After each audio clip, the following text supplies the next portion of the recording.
This is Arkies in the Beltway, your look at national politics and the Arkansans influencing the discussions.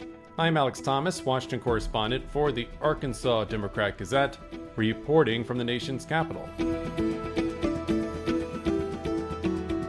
Thank you for joining us for this edition of Arkies in the Beltway for the week of July 6th, 2025. Members of the Senate and House of Representatives were not supposed to be on Capitol Hill last week, with lawmakers scheduled to be back home for a week-long July 4th break. But the Senate and House instead spent part of last week at the Capitol. The reason? To consider Republicans' tax and spending package, which ended up passing and meeting President Donald Trump's Independence Day deadline. Both of Arkansas senators and all four of the Natural States House members supported the legislation, what Trump and other Republicans have called the One Big Beautiful Bill. Congressional Republicans prioritized the bill in large part to extend the 2017 tax breaks, an accomplishment of the first Trump presidency. These rates were set to expire at year's end. They also included language to impose tax deductions on tips and overtime and deliver a $200 increase to the child tax credit. Republicans also set aside billions of dollars for national security and border enforcement, including $45 billion for immigration detention centers. Representative Rick Crawford of Jonesboro says the legislation follows up on promises made on the campaign trail. We all ran on the opportunity to make a change here, and this is the opportunity to do it. It's that simple. Arkansas's lawmakers had influence on the legislative package. When the House drafted its version of the measure earlier this year, Representatives French Hill and Bruce Westerman were charged with leading committees on certain portions. Hill and the House Financial Services Committee put together a bill rescinding dollars for some federal programs and capping the budget of the Consumer Financial Protection Bureau. Westerman and the House Natural Resources Committee put forward text aimed at boosting domestic energy production. The House approved its bill in late May, but it was the Senate's measure that reached the president's desk. Westerman of Hot Springs says he doesn't mind that, noting a conversation he had with the chair of the House Ways and Means Committee regarding the energy language. I was talking to Jason Smith, and he said 95% of what was in the House bill is what came back in the Senate. You know, a lot of things got highlighted, but overall, the bills are pretty similar. On the Senate side, Senator John Bozeman and the Senate Agriculture, Nutrition, and Forestry Committee proposed the bill's language concerning agriculture and nutrition spending. Bozeman of Rogers emphasizing the provisions on farm safety net programs. He says commodity reference price increases and other program updates were long overdue as farmers continue to struggle under the outdated 2018 Farm Bill. Farmers are going to have a much better risk management tool so that when they plant their crops and things, the programs that help them, if they have a bad year, will actually pay out enough that'll make a difference. Once the bill hit the Senate floor, it was Senator Tom Cotton and other Senate GOP leaders who worked on not just winning over colleagues, but also ensuring the House and Trump administration that the final measure could satisfy both. Cotton's name is also on the bill, literally. The senator from Little Rock signed the legislation before Trump issued his signature, serving as acting Senate pro tempore. I'm honored to sign on behalf of the Senate, and more importantly, on behalf of all Arkansans and all of America.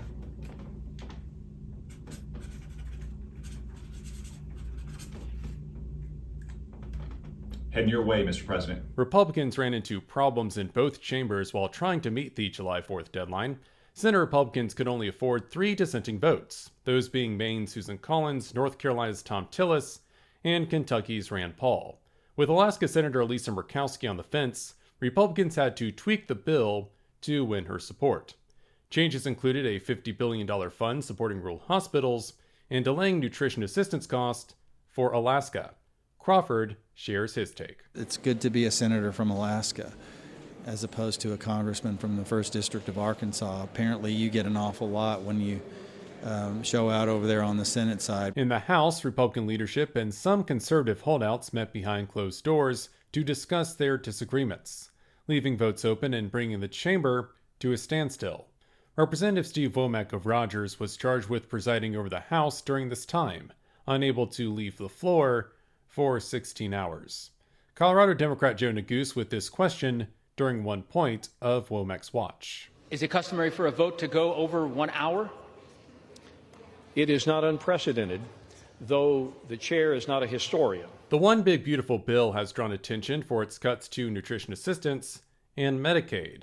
Around 42 million people, including 241,000 Arkansans, use SNAP to purchase food and meet nutrition needs. States will start covering a share of SNAP's food benefit cost, a first for the program, as well as a larger portion of administrative expenses. A state's share of its benefit costs will depend on its payment error rate, which reflects overpayments and underpayments to program participants. Arkansas could face a 10% cost share with its current error rate of around 9.5%. That is, if the rate does not change by October 2027 when the provision takes effect. Minnesota Senator Amy Klobuchar serves as the top Democrat on the Senate Agriculture Committee. She points out most states are required to have a balanced budget, meaning agencies will have to cut benefits or even divert funding from other programs to assist those in need. You know they can't pay for this. It's hurting local grocery stores. It's hurting our farmers. And it's all done to pay for tax cuts to the wealthy. Arkansas's lawmakers utilize a formula to ensure the state funds high priority matters first while avoiding deficit spending. Arkansas Governor Sarah Huckabee Sanders backed the legislation, but her office did not answer if the state can absorb any new SNAP cost in response to a Democrat-Gazette inquiry. Westerman says the state cost share is sound policy. It's an incentive for the state to keep the payments in error lower, which means that people who really deserve getting the SNAP are the ones getting it, so it protects the program.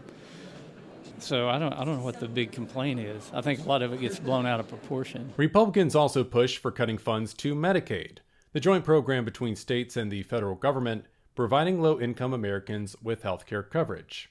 More than 71 million people are enrolled in Medicaid. This includes 734,000 Arkansans. The nonpartisan Congressional Budget Office estimates the bill will result in $1 trillion less in federal Medicaid spending over the next decade. Craig Wilson with the Arkansas Center for Health Improvement says the changes are concerning. He argues healthcare facilities will be under more pressure with less Medicaid dollars, adding the Rural Healthcare Fund may not be enough to save some hospitals. They're just trying to keep the doors open and maintain themselves as an access point for healthcare for their communities. You know, while some of the provisions in the budget bill are perhaps delayed, and it might give them some time to react, I'm not sure that they're poised to even make it to that point. States will also need to implement work requirements for Medicaid expansion enrollees, requiring individuals to either work or take part in community service. Democrats compared this mandate to Arkansas's 2018 effort to enforce Medicaid work requirements. 18,000 Arkansans lost coverage in the early months of this change. As Bozeman left Capitol Hill, he told the Democrat-Gazette extending the Trump tax rates was the right thing for the country. The 2017 tax cuts really have been credited with just putting a tremendous shot in the arm with the economy. We're taking those, we're making a lot of that permanent, and then adding to that. Regarding the changes to SNAP and Medicaid, the senator says the federal government needs to curb the increasing cost of both programs, and the One Big Beautiful Bill will do this. We just need to work with our states, get ourselves in a situation where we get more people where they're making a living wage and not dependent on these programs. One persistent issue left unchecked, the deficit. The CBO estimates the bill will add $3.3 trillion to the deficit over the next 10 years. Senate Republicans embraced a different method for looking at the cost, contending the tax breaks should already be considered part of future fiscal projections, meaning the extension will not add to the national deficit. And that'll do it for this edition of Arkies in the Beltway for the week of July 6th, 2025. You can stay up to date with all news involving Arkansas at arkansasonline.com. Special thanks as always to the team down in Little Rock. I'm Alex Thomas, and this has been Arkies in the Beltway. Thanks for listening.